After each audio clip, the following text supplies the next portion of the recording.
1971ના યુદ્ધમાં પાકિસ્તાને તોડેલા ભુજના એરપોર્ટને 72 કલાકમાં રિપેર કરનાર રિયલ વીરાંગનાઓ સાથે ખાસ મુલાકાત। 45 ડિગ્રી તાપમાનમાં ડામરના ખાલી ડ્રમનો ગરમ પાણી પી ભૂખ્યા રહી અને દેશ બચાવનાર વીરાંગનાઓના અનુભવો રૂવાડા ઊભા કરી દે છે। વડીલોના વિરોધ છતાં નાના નાના બાળકોને મૂકી દેશને બચાવવા વીરાંગનાઓ આગળ આવી ભુજનું એરપોર્ટ રિપેર કર્યું। સિવિલ કોન્ટ્રાક્ટરો જ્યાં કામ ન કરી શક્યા ત્યાં આ ભુજની વીરાંગનાઓની હિંમતે ભારતનો પાકિસ્તાન સામે ભવ્ય વિજય કરાવ્યો। સેના અને સૈનિકોના બલિદાન પર વાણી વિલાસ કરતા નેતાઓએ આ વીરાંગનાઓની ગાથા સાંભળવી જોઈએ। દેશને બચાવનારી વીરાંગનાઓ આજે દયનીય સ્થિતિમાં જીવન વિતાવી રહી છે। વીરાંગનાઓનું બલિદાન દેશ ભૂલી ગયું છે। આજે સેલ્ફીના જમાનામાં ખાસ સૈનિકોના પરાક્રમનો યશ ખાટવાવાળા નેતાઓએ આ વીરાંગનાઓના પરાક્રમને યાદ કરવો જોઈએ। કે મરી જાશો તો અમે કહેતા કે ભલે ત્યાં મરશે તો વાંધો નહીં, અમે અમારો રાષ્ટ્ર અમને બચાવવો હોય અમારો દેશ તો અમે જાશી અને અમે અમારા સાસુ કહેતા ના પડતો અમે તો ભલે નહીં જાય એમ કરીને અમે વળી બીજે દી હાલે જાય। મને તો પહેલે દિવસે ખાવા ન મળ્યું તો અમને પાણી ન મળ્યું, ગરમ પાણી પી અને પછી ખાવા ન મળ્યું તો ભુજના સંતોને ખબર પડી, મંદિરવાળાને કે માધાપતિ બહેનો આવી હોય એ લોકોને ખાવા નથી મળ્યું તો એ લોકો સુખડી લઈને ફ્રૂટ લઈને આવ્યા અને અમને આપ્યા। તો અમે હાડલા તે દિવસે સાડી નથી અમારે મોટા જાડા સાદડા હતા, અમે પાલવમાં લઈ અને ખાઈ અને પાછળ કામે લાગી। હું નીકળતી હતી મને મારી સાસુ ચોખ્ખી બનાવી પાડતા, મારા 3 બાળકો હતા કે તારા તું ઓય એરપોર્ટમાં જઈ બૂમ પડશે ને તું મરી જઈશ તો તારા 3 છોકરાને સાચવશે કોણ? એ મેં કહ્યું કે હું એની માં હું ને દાદી તમે છો, તમે સાચવજો। જો ભગવાન આપણા ઉપર હાથ રાખશે તો આપણે કંઈ થવાનું નથી। નમસ્કાર, આવાજ જનતા કીમાંથી હું દતેશ ભાવસાર। આપણે હાલમાં ભારત અને પાકિસ્તાનની જે પરિસ્થિતિનું નિર્માણ થયું, ઓપરેશન સિંદૂર થયું અને બહુ જ મોટી વાતો થઈ, પક્ષમાં વાતો થઈ, વિપક્ષમાં વાતો થઈ, પરંતુ એકચ્યુઅલમાં જે 1971નું યુદ્ધ થયું હતું અને એ યુદ્ધમાં જે ભુજના એરપોર્ટને નુકસાન થયું હતું એ એરપોર્ટને 72 કલાકમાં ફરીથી ચાલુ કરવાવાળા વીરાંગનાઓ આજે આપણી સાથે મોજૂદ છે। અને કેવી પરિસ્થિતિમાં એમણે કામ કર્યું એ આપણે કાનામા પાસેથી જાણીએ, શામભાઈ પાસેથી જાણીએ, બધાનો પરિચય પણ હું આપને આપી દઉં।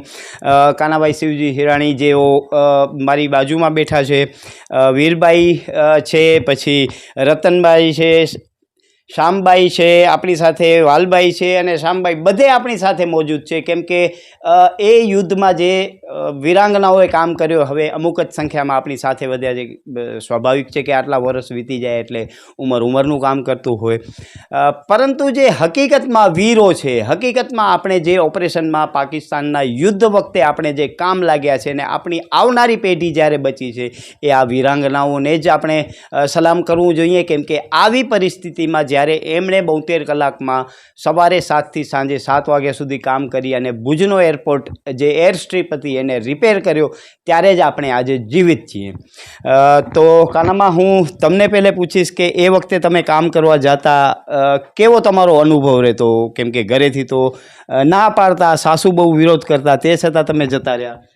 અમને જ્યારે 1971માં ભારત પાકિસ્તાનનું યુદ્ધ થયું ત્યારે અમે અમારી ઉંમર 24 વર્ષની હતી તો અમારી સાસુ ઘરેથી ના પાડતા કે નથી જવાનું ત્યાં કને કે મરી જાશો તો અમે કહેતા કે ભલે ત્યાં મરશે તો વાંધો નહીં, અમે અમારો રાષ્ટ્ર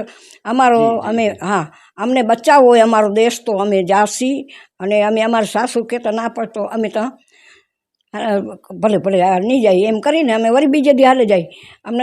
અમને અમારો દેશ જ બચાવતો એ માટે અને અમે તો સવારથી 7 થી 7 સાંજે ત્યારે અમે ઘરે આવતું અને મને તો પહેલે દિવસે ખાવા ન મળ્યું તો અમને પાણી ન મળ્યું, ગરમ પાણી પી અને પછી ખાવા ન મળ્યું તો ભુજના સંતોને ખબર પડી, મંદિરવાળાને કે માધાપતિ બહેનો આવી હોય એ લોકોને ખાવા નથી મળ્યું તો એ લોકો સુખડી લઈને ફ્રૂટ લઈને આવ્યા અને અમને આપ્યા। તો અમે હાડલા તે દિવસે સાડી નથી, અમારે મોટા મોટા જાડા સાદડા હતા. અમે પાર્લરમાં લઈ અને ખાઈ અને પાછા કામે લાગી જતા. તો જ્યારે અમને વિજય કણિકાના ભાઈ હતા લક્ષ્મણ કણિકા અને પીસીલાલ, તો એ લોકોએ અમને શું કીધું કે એને કીધું કે આવી રીતે તમને સાયરન વાગશે, પાકિસ્તાનનું પ્લેન આવે, સાયરન વાગે, પહેલું જોરદાર સાયરન વાગે ત્યારે તમે છુપાઈ જાજો, ગમે તે પર્યાવરણ છે કે કોઈ ખાડા કેબલ નાતા એમાં. તો અમે એવી રીતે કરતા. અને બીજું સાયરન વાગે ત્યારે અમે ત્યાંથી પર્યાવરણમાંથી નીકળી અને પાછે કામે લાગી જતા. અમારી પરિસ્થિતિ બહુ ખરાબ હતી, અમારો જીવ તો જોખમમાં હતો કે હા અમને જેમ થવાનું હશે એમ થશે, પણ અમારો દેશ માટે અમે કુરબાની દેવા પણ તૈયાર થઈ. અમે એ રીતે અમે કામ કર્યું કે ના, દેશ બચાવો, ભલે ત્યાં અમારું મોત થઈ જાય, બલિદાન અમે બલિદાન દેવા તૈયાર થઈ. તો અમે એવી રીતે અમે બહુ કામ કર્યું અને અમને આમ દેશ બચાવ્યો. કલેક્ટર સાહેબ અમને મળ્યા, બહુ ખુશી આનંદ થઈ. કલેક્ટર સાહેબે અમને 50,000 રૂપિયા આપ્યા. તો અમે કોઈને આપી, કોઈ 1 દિવસ આવ્યું, કોઈ 2 દિવસ આવ્યું. તો અમે કીધું કે ના, અમને નથી જોતા. અમે પછી લઈ અને અમારી પંચાયત છે ત્યાં આપી દીધા. અને પંચાયતમાં ઉપર રૂમ બનાવ્યો, એમાં અમારું નામ નાખ્યું વિરંગણા ભવન. એટલી સુધી અમને અમારી યાદગીરી રાખી. દર્શક મિત્રો, તમે વિચાર કરજો કે 1971માં 50,000 રૂપિયા એટલે કદાચ આજે આપણે જો ગણતરી કરીએ તો એની ગણતરી 5 કરોડ રૂપિયાની થાય. આ વિરાંગનાઓને કલેક્ટર, જે તે વખતેના કલેક્ટરે 50,000 રૂપિયા ઇનામના આપ્યા, પરંતુ એક પણ પૈસો રાખ્યા વગર એમણે પંચાયતમાં આપ્યા. અને આજે પણ એ પંચાયતમાં એમના નામનું ભવન બનેલું છે. શ્યામભાઈ, તમારી પણ એવી જ ગોપાલનંદ સ્વામી હતા. હા, કલેક્ટર એ વખતે હતા એમણે. શ્યામભાઈ, એ પછી ઇન્દિરા ગાંધીએ પણ એમનું સન્માન કરેલું અને એમને જે પણ રકમ મળેલી એ પંચાયતમાં જ એમણે આપેલો, કેમ કે એમના મનમાં તો એક જ વસ્તુ હતી કે દેશને કઈ રીતે બચાવો. 72 કલાકમાં આખી એરસ્ટ્રીપ તૂટી જતી હોય અને આર્મીના જે કોન્ટ્રાક્ટરો હતા એમણે પણ જ્યારે નાદારી નોંધાવી કે અમારાથી કામ નહીં થઈ શકે, ત્યારે આ વિરાંગનાઓએ કામ કર્યું અને 72 કલાકમાં એરસ્ટ્રીપ ફરીથી ચાલુ થઈ. કેમ કે 72 કલાકમાં કામ થયું અને 12 કલાકથી 24 કલાક એને સુકાવવાનો સમય લાગ્યો. ત્યારબાદ ભારતના જે પ્લેન હતા એ પ્લેન એ સ્ટ્રીપ ઉપરથી ચાલુ થયા અને પાકિસ્તાનને કારમી હાર ઓરવી પડી. તમને એક વસ્તુ કહું કે કાનામાં હતા, એમના સાસુ ખૂબ જ વિરોધ કરતા કે નથી જવું, ત્યાં જશું તો આપણે મરી જઈશું. પરંતુ સાસુ જરા આડાવડા થાય એટલે કાનામાં ભાગીને તરત કોન્ટ્રાક્ટરની ટ્રકમાં બેસી જાય અને સવારે 7 થી સાંજે 7 કલાક સુધી કામ કરે. એમના પાસેથી મેં જાણ્યું કે એ વખતે કચ્છનો જે રણ વિસ્તાર છે, કેમ કે કચ્છ રણ જ વિસ્તાર છે, ત્યારે 45 ડિગ્રીની આસપાસનો તાપમાન હોય અને એવામાં પાણીની કેટલી તરસ લાગે. પરંતુ એ વખતે જે ડામર છે એના ભરેલા પીપળાઓ હોય એનામાં 45 ડિગ્રીનો ગરમ પાણી હોય, એ ગરમ પાણીની તરસ છુપાવી અને આ વિરાંગનાઓએ કામ કર્યું છે. પહેલાં 2 દિવસ તો એમને ખાવા માટે પણ કશું જ નહોતું મળ્યું, કેમ કે દેશ માટે ભોજન ક્યાંથી મળે. દેશ માટે કામ કરવાનું હોય એટલે ભોજન પણ ભૂલી જવાનું હોય. આમણે ભોજન પણ ભૂલી ગયા. 2 દિવસ બાદ સ્વામિનારાયણ મંદિરના સંતોને આ સમાચાર મળ્યા કે વિરાંગનાઓ ત્યાં કામ કરે છે અને એમની પાસે ભોજન નથી. સ્વામિનારાયણ મંદિરે ભોજનની વ્યવસ્થા કરી, ફળ ફ્રૂટની વ્યવસ્થા કરી, સુખડીની વ્યવસ્થા કરી. અને જેમ કાનામાએ કીધું કે સાડીના છેડામાં ભરી અને થાળી વાટકા, તો જ્યાં પીવાના પાણીની વ્યવસ્થા ન હોય ત્યાં થાળી વાટકાની તો કોઈ જ વ્યવસ્થા ન હોય, એટલે સાડલાના છેડામાં લઈ અને એ 5 મિનિટ 15 મિનિટ જેટલો પણ સમય મળે એટલા સમયમાં એ જે પેટની ભૂખ છે એ છુપાવીને ફરીથી કામે લાગી જતા. યુદ્ધની પરિસ્થિતિ હોય એટલે બોમ્બાર્ડમેન્ટ કમ્પલસરી ચાલુ હોય. જ્યારે બોમ્બાર્ડમેન્ટ થાય એટલે જે સાયરન વાગે તરત જ જેવી જગ્યા મળે, કોઈ ખાડામાં જગ્યા મળે, કોઈ ઝાડ નીચે જગ્યા મળે, એવી રીતે આ વિરાંગનાઓ પોતાના જીવ બચાવતા. ફરીથી બીજી સાયરન વાગે એટલે ફટાફટ કામે લાગી જતા. એટલે આજે આપણે જે કલ્પના કરીએ છીએ કે કેવી રીતે કામ થતો હશે, એ કલ્પનાને જમીન ઉપર ઉતારવાવાળા આ વિરાંગનાઓ છે અને એ વિરાંગનાઓએ જે કામ કર્યું છે ત્યારે જ આપણે આજે જીવિત રહ્યા છીએ. શ્યામભાઈ, તમારી પણ એવી સ્થિતિ હતી કે તમને પણ ઘરેથી ખૂબ જ વિરોધ થતો અને તે છતાં તમે જતા, તો શું તમારો એ અનુભવ રહ્યો?